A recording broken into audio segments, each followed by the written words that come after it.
Il essaye de rendre sa femme stérile parce qu'il ne veut pas d'enfant. C'est l'histoire d'une jeune dame qui nous raconte tout ce qu'elle a vécu. Elle se confie à nous. Salut et bienvenue à Histoire Vraie TV. Ici, on ne raconte que les histoires 100% réelles. Cette abonnée nous a envoyé son message. Elle nous dit, elle a rencontré son mari lors d'une fête.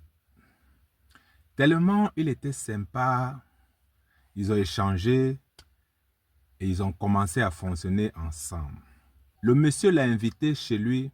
Elle est arrivée une grande maison et ce jour, la mère du monsieur était là. Elle dit elle a été bien accueillie par la maman du monsieur et le monsieur. Tout s'est tellement bien passé que elle a décidé d'épouser le monsieur. Après le mariage, tout s'est passé bien. 2 ans après, la femme n'avait toujours pas accouché. Elle était inquiète. Elle décide d'aller à l'hôpital consulter. Quand elle arrive à l'hôpital, le médecin lui dit « Tu n'as rien ». Après, les résultats sortent où on constate que la dame n'a rien. Le médecin lui dit « Viens aussi avec ton mari pour les examens ». La femme, toute confiante parce qu'elle sait qu'elle n'a pas de problème, rentre à la maison et cause avec son mari. Ça fait 2 ans qu'on est ensemble. On n'a pas d'enfant. Je suis allé à l'hôpital parce que j'avais peur que c'était moi le problème. Mais le médecin m'a dit, je n'ai aucun problème, que toi, tu vas venir à l'hôpital et on va faire des examens. C'est-à-dire, comme elle n'a rien, il faut que le monsieur vienne à l'hôpital faire aussi les examens pour qu'on comprenne ce qui se passe. Mais à sa grande surprise, le monsieur dit non. Que pourquoi tu es parti à l'hôpital? Elle dit non, j'avais peur.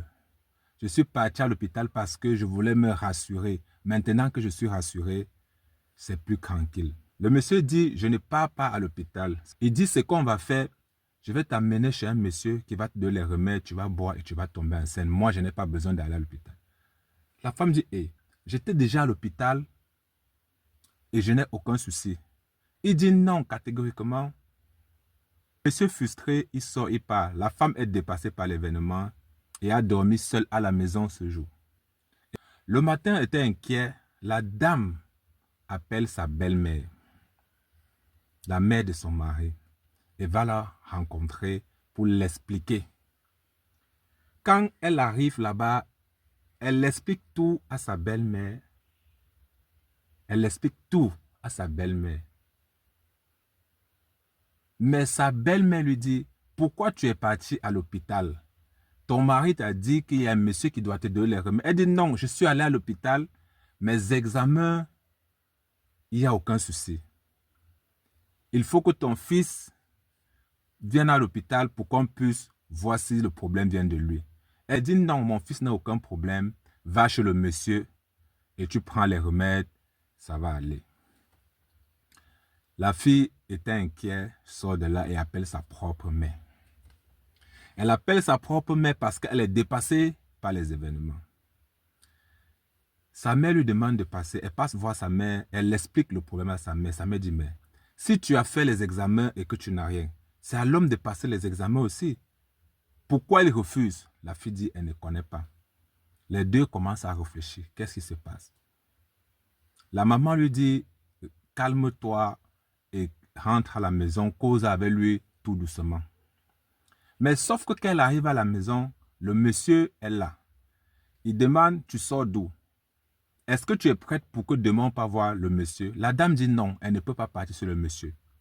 Le monsieur se lève et lui dit, tant que tu ne décides pas qu'on va aller chez le monsieur, je ne dors plus ici. Le monsieur sort de la maison et part. Le monsieur la laisse seule. Dans la nuit, la femme endormie fait un rêve. Elle nous dit, elle a fait un rêve traumatisant. Un rêve que jusqu'à aujourd'hui, ça la traumatise. Dans le rêve, elle est enceinte et elle accouche. Sauf que l'enfant n'est pas Subitement dans le rêve, elle se bouscule et elle se réveille. Elle nous dit que c'était tellement réel. Elle appelle sa mère lui dit, viens très tôt le matin, on va aller voir le pasteur. Arrivé chez le pasteur, prière, et la dame rentre à la maison. Quand elle rentre à la maison, elle trouve le monsieur. Le monsieur lui dit, tu es parti où? Pourquoi tu es parti là-bas? Pourquoi tu es parti là-bas? Sors de chez moi. Bon, le monsieur la met dehors parce que elle est allée chez un pasteur pour qu'on prie sur elle. Le monsieur l'a jetée dehors. Elle a retourné chez sa maman. Elle dit elle a retourné chez sa maman sans faire de bruit, rien. Elle a retourné. 1 an est passé. Après toute tentative, rien. La dame a connu un autre monsieur. Après 1 an, elle a eu un enfant. Après 2 ans, elle a eu 2 enfants. Elle nous dit, quand elle a eu son premier enfant, quelques semaines après, on l'a appelé pour dire que le monsieur est décédé. C'est-à-dire que quelques semaines après qu'elle a eu son premier enfant, le monsieur est décédé. C'est-à-dire, elle a connu le monsieur, ils se sont mis ensemble. Le monsieur n'a jamais demandé l'enfant. Quand elle est inquiète, elle part à l'hôpital, elle se rend compte qu'elle n'a rien. Elle part voir le monsieur pour dire, non, toi viens aussi à l'hôpital, le monsieur refuse. Elle exige d'aller voir plutôt une autre personne qui doit lui donner les remèdes. Comment on explique ça? Pourquoi il ne pouvait pas partir à l'hôpital? Ça, c'est beaucoup de questions qu'on se pose. Aujourd'hui, le monsieur n'est plus. La dame vit toujours, elle a ses 2 enfants.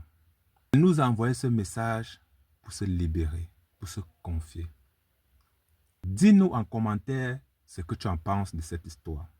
Dis-nous en commentaire qu'est-ce qui était prévu pour cette dame qui devait aller voir ce monsieur. Dis-nous en commentaire ton impression par rapport à tout ça. Et si toi ou quelqu'un autour de toi veut se confier ou bien une histoire à nous raconter, écrivez-nous juste sur notre numéro WhatsApp et on va raconter votre histoire. Histoire vraie, 100% réelle. Abonne-toi pour ne pas rater la